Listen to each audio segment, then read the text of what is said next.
Next we will talk about Freundlich isotherm.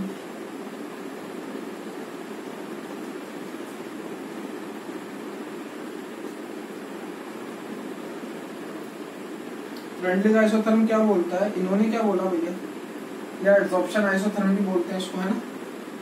Adsorption isotherm heading डालते हैं अपन, friendly isotherm चलो इसी का सब पार्ट है तो उसमें पढ़ेंगे। Adsorption isotherm,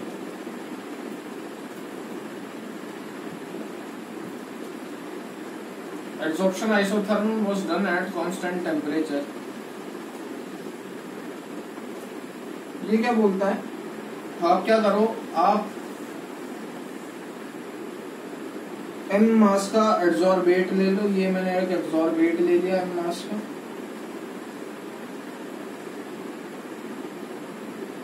solid adsorbate.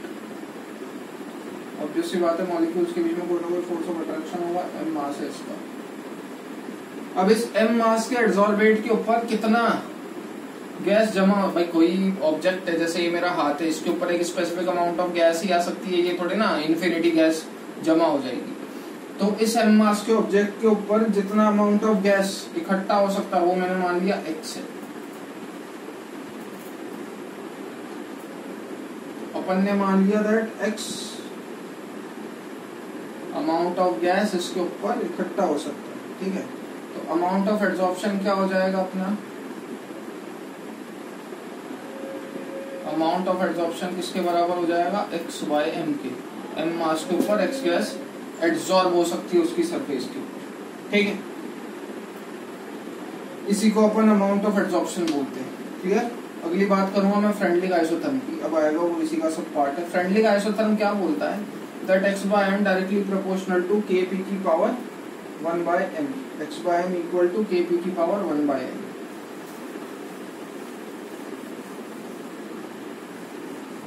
Observed चीजें अपने को देखनी है, नथिंग एल्स, है ना बेसिकली। फ्रेंडलिक,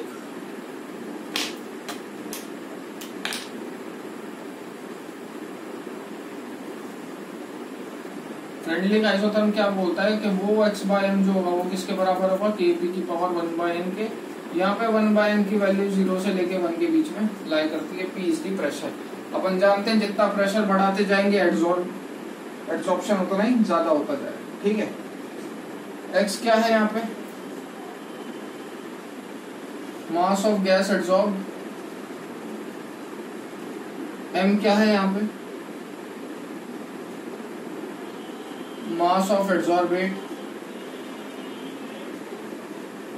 P क्या है यहाँ पे, प्रेशर, एंड n क्या है यहाँ पे, कांस्टेंट, जिसकी वैल्यू मैं बोल ही चुका हूँ 1 by n की वैल्यू 0 से 1 के बीच में लाई करती है। तो इन्होंने क्या करा, बेसिकली इन्होंने ग्राफ प्लॉट करा किस किस के बीच में, between x by m and temperature. ये वाला भाई साहब भी कांस्टेंट टेम्परेचर पे होता है, टेम्परेचर कांस्टेंट। आइसोथर्म, आइसोथर्म मतलब क्या, कांस्टेंट टेम्परेचर, है ना। तो इन्होंने टेम्परेचर और अमाउंट ऑफ गैस एड्सॉर्ब के बीच में ग्राफ प्लॉट करा, और वो ग्राफ क्या था, कुछ इस तरीके का। उससे अपन 2-4 चीजें सीखने को मिलती हैं, वो ऑब्जर्व्ड पॉइंट अपन देखेंगे। ये ग्राफ इन्होंने ऑब्जर्व करा ऐसा, ये टेम्परेचर है -78 डिग्री सेल्सियस, आप देख पा रहे होगे नीचे टेम्परेचर बढ़ेगा, ये -29 डिग्री सेल्सियस, ये 0 डिग्री सेल्सियस, ठीक है। ये है एड्सॉर्प्शन आइसोथर्म।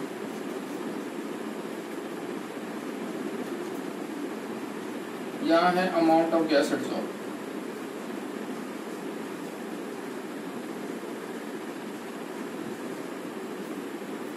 ठीक है,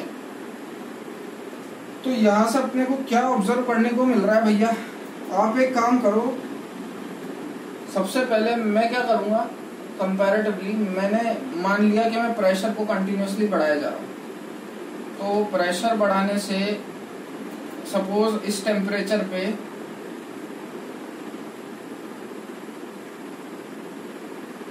और इस टेम्परेचर पे जब मैं अमाउंट ऑफ प्रेशर बढ़ाता जाऊंगा, तो ये सपोज मैंने मान लिया P1 प्रेशर है, ये मैंने मान लिया P2 प्रेशर है। अमाउंट ऑफ गैस एड्सॉर्ब कहाँ पे ज्यादा है, ये मैंने मान लिया P1 प्रेशर था, तो अमाउंट ऑफ गैस एड्सॉर्ब कितना था उसमें, इतना।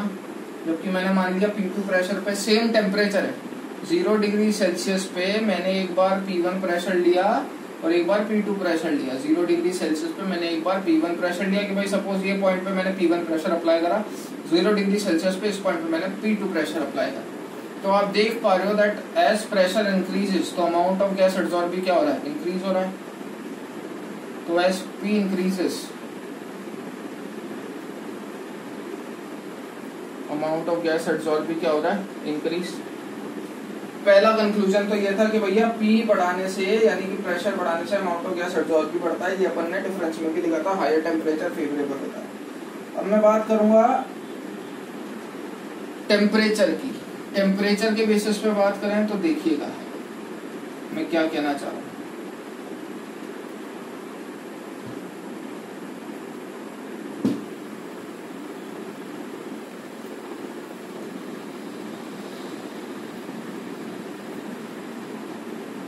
पहले में मैंने क्या करा था, पहले में मैंने टेम्परेचर कांस्टेंट रखा था और मैं प्रेशर को कंटिन्यूअसली बढ़ाया जा रहा था। अब मैं क्या कर रहा हूँ, अब मैं प्रेशर को कांस्टेंट रख रहा हूँ और टेम्परेचर कंटिन्यूअसली बढ़ाया जा रहा है।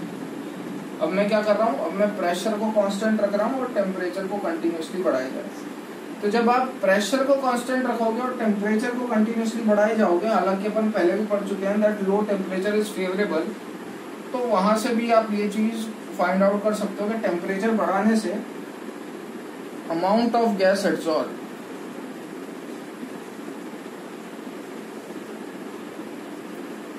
घटेगा। ठीक है, टेम्परेचर बढ़ाने से अमाउंट ऑफ गैस एब्जॉर्ब घटेगा। चाहो तो यहां से कंपैरेटिवली देख सकते हो, -78 डिग्री सेल्सियस ज्यादा कि 0 डिग्री सेल्सियस, तो अपन क्या बोलेंगे -78 डिग्री सेल्सियस कम है as compare to 0 degree Celsius. आप क्या करो, टेम्परेचर कांस्टेंट रख लो, ये मैंने टेम्परेचर कांस्टेंट रख दिया, एब्जॉर्प्शन आइसोथर्म है ना कांस्टेंट टेम्परेचर, ये मैंने टेम्परेचर कांस्टेंट रख दिया। -78 डिग्री सेल्सियस पे अमाउंट ऑफ गैस एब्जॉर्ब कितना है, ये रहा। और इसी टेम्परेचर पे 0 डिग्री सेल्सियस पे अमाउंट ऑफ गैस एब्जॉर्ब कितना है, ये रहा। तो मैं क्या बोलूंगा, जितना ज्यादा टेम्परेचर बढ़ाते जाओगे अमाउंट ऑफ गैस एब्जॉर्ब उतना कम होता जाएगा। तो टेम्परेचर बढ़ाने से अमाउंट ऑफ गैस एब्जॉर्ब घटता है। ये दो कंक्लूजन आपको ध्यान रखना है। क्या बोलेंगे अपन, प्रेशर बढ़ाने से अमाउंट ऑफ गैस एब्जॉर्ब बढ़ता है, जबकि टेम्परेचर घटाने से अमाउंट ऑफ गैस एब्जॉर्ब बढ़ता है, या फिर टेम्परेचर बढ़ाने से अमाउंट ऑफ गैस एब्जॉर्ब घटता है।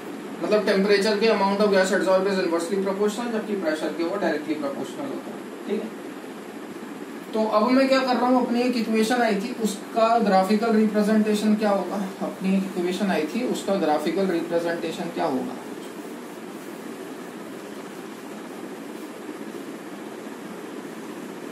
उसका ग्राफिकल रिप्रेजेंटेशन होगा कुछ ऐसा, x/m इक्वल टू kp की पावर 1/m था।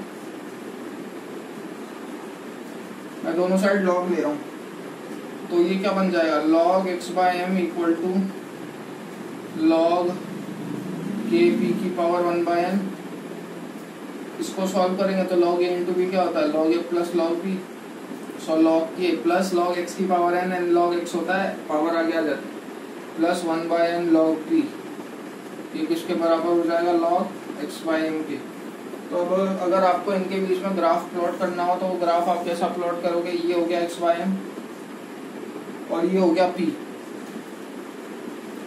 तो ग्राफ प्लॉट करने का एक बहुत ही सीधा फंडा होता है, जो जिस एक्सिस पे जो को उसका नाम दो। जैसे यहाँ पे कौन है, x/m, तो आपको यहाँ पे क्या चाहिए, y, log x/m आएगा यहाँ पे, सॉरी, है ना।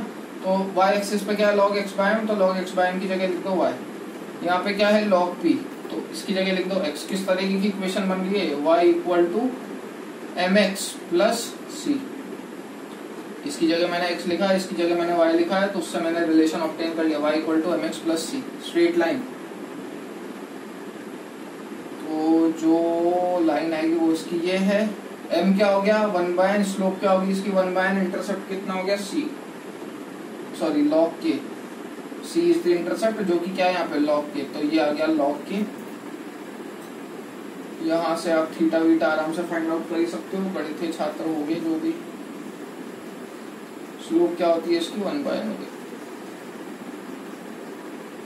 ठीक है, this is all about friendly isotherm. कुल मिला के आप ध्यान रखिएगा 2-4 पॉइंट और जो ऑब्जर्वेशंस है इनकी।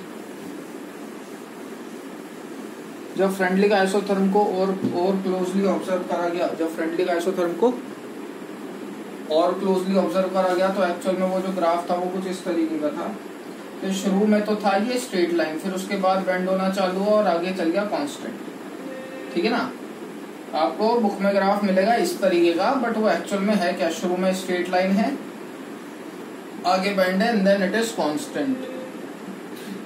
ठीक है, तो जो ग्राफ था वो कुछ इस तरीके का था। अब शुरू में x/m स्ट्रेट लाइन मिला, तो कुल मिला के मैं ये बोल सकता हूँ कि क्योंकि graph is straight line then x/m is directly proportional to p।